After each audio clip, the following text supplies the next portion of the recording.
Thank you so much for joining us. If you don't mind just introducing yourself and telling us what brings you to Saipan. Sure, I'm John Lyons. I'm a research geophysicist at the Alaska Volcano Observatory. And I am also now the project chief for the effort to monitor the islands in the Northern Marianas.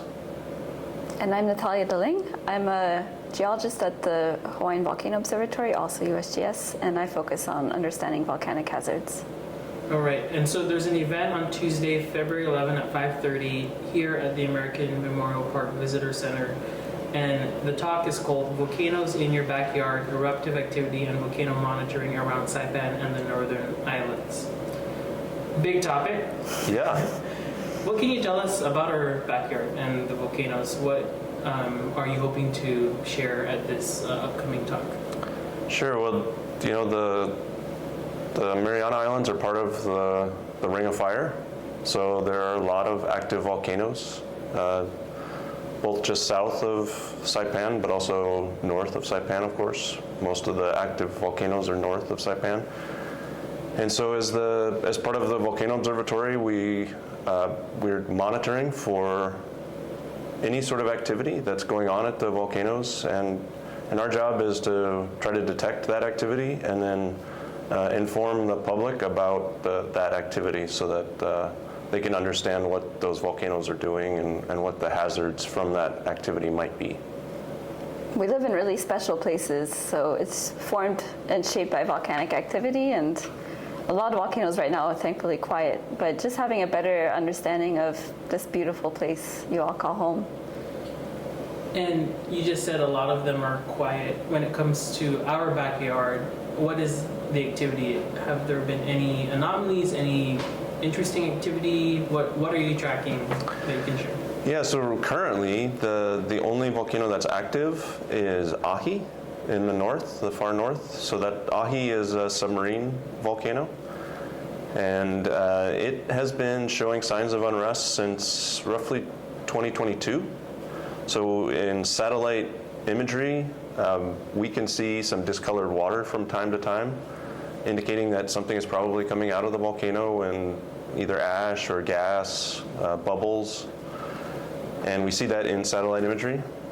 It comes and goes, so the activity is really low level, we think, but we're also able to detect some what look like emission events on the Wake Island hydroacoustic arrays. And so we're going to talk a little bit more about this in the details at the talk on Tuesday. But the Wake Island is about 2,300 kilometers from Ahi, but we're able to detect these acoustic signals in the water that are likely being generated at Ahi volcano. So it's a total coincidence we're in front of this map. Yeah. So can you point out on the map where Ahi is? Yeah. Is it right there above Ahi is right here, okay. So just off of Farallon de Pájaros. Mm-hmm. And it, like I mentioned, it's been active on and off since 2022. It also had an eruption in 2014. And how deep is that? Or, you know, for those of us who don't study this, like what does it mean? Is it going to erupt any moment now, or? Well, it's likely erupting at a low level, but the summit or the crater is about, the last time that it was surveyed, it was 80 meters below the water surface. So it's erupting into the water, and it's not actually breaking the surface. So it's putting out some low-level emissions into the water. And how many volcanoes are in our backyard, at least when it comes to the, you know, our relative area? You know, Pacific is huge, but when it comes to, you know, how many are you monitoring in our area, I guess is the question. So I think there are 21 active volcanoes. It sort of depends on how you define active. It's a little bit difficult with there's so many underwater volcanoes. It's one of the unique things about the Northern Mariana Islands is that there are a lot of underwater volcanoes. I think there are only 6 subaerial volcanoes, Mount Pagan being the most active recently. But the underwater volcanoes, because we don't have instruments on any of the volcanoes in the Northern Islands, we use remote methodologies to to detect if there's activity at those volcanoes. So, Right, that was my next question, Okay. actually. I don't want to give too much away. You have to go to the talk, Yeah. right, to learn more. But yeah, how are you monitoring? I know you referenced a bit of the water color. So can you tell us like the science behind monitoring here in the CNMI? yeah, so we maintain 2 seismometers on Saipan that listen for earthquakes, detecting earthquakes. And That's audio. well, it's acoustic waves that are propagating in the solid earth. And those sensors pick up earthquakes that could be generated by the volcanoes, but also earthquakes just from the subduction zone. So those data are used to look for earthquake activity, but also just track tectonic seismic activity. We also have what's called an infrasound array here on Saipan, and that's listening for explosive activity that happens and produces sound waves in the atmosphere. And these are low frequency, that's actually below what humans can hear, so we use special microphones called infrasound microphones. And when volcanoes are up, they produce a lot of low frequency energy, and that energy can be transmitted for hundreds of kilometers. And so we're always listening. The data is being processed in real time, and it's being generated. And you're monitoring this remotely from Alaska? That's right, yeah. Wow. So we have the scientists in Alaska look at the data from here every day and write a report about if there's anything new or any changes seen. And I do want to ask you, Natalia, about Hawaii, a similar island community in some ways. Do we need to be prepared for volcanic eruptions? What's the guidance? Is it similar to, prepare when typhoon is coming?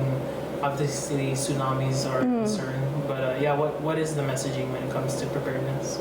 Yeah, so we're both Pacific Island communities. The type of volcano is pretty different though. Okay. So the ones in Hawaii, they produce nice lava flows. There's some issues with volcanic gas, but here they're much more explosive, like the volcanoes in Alaska or Tonga. So it's a different style of eruption. Homeland Security is really the best place to get information. But there are here, if you're on an island when it's erupting, that can be quite scary and quite dangerous. So the Alaska Volcano Observatory is providing as much information as possible as to whether things are looking like they might erupt or not, but it is a bit challenging without having instruments in the ground locally. Ash is probably the biggest hazard that most people will face. I know that Saipan has received volcanic ash in the past, even as far away as Guam from the volcanoes around here. And while ash very rarely kills people, it can make life really unpleasant. But I know there's many stories in the families here about living with ash. Right. Yeah. Okay. Anything else you want people to know ahead of your talk? No, I think if they have questions or if some of the topics that we introduced today pique their interest, we encourage everyone to come and bring their questions, and there'll be time for people to ask questions and have a discussion after the talk. And we hope to show some sort of interesting information on the volcanoes, how we monitor those volcanoes, and some of the recent activity, some videos and photos of the recent activity, and how we're trying to do a better job monitoring the volcanoes here in the CNMI. Thank you for having us. Yes, thank you.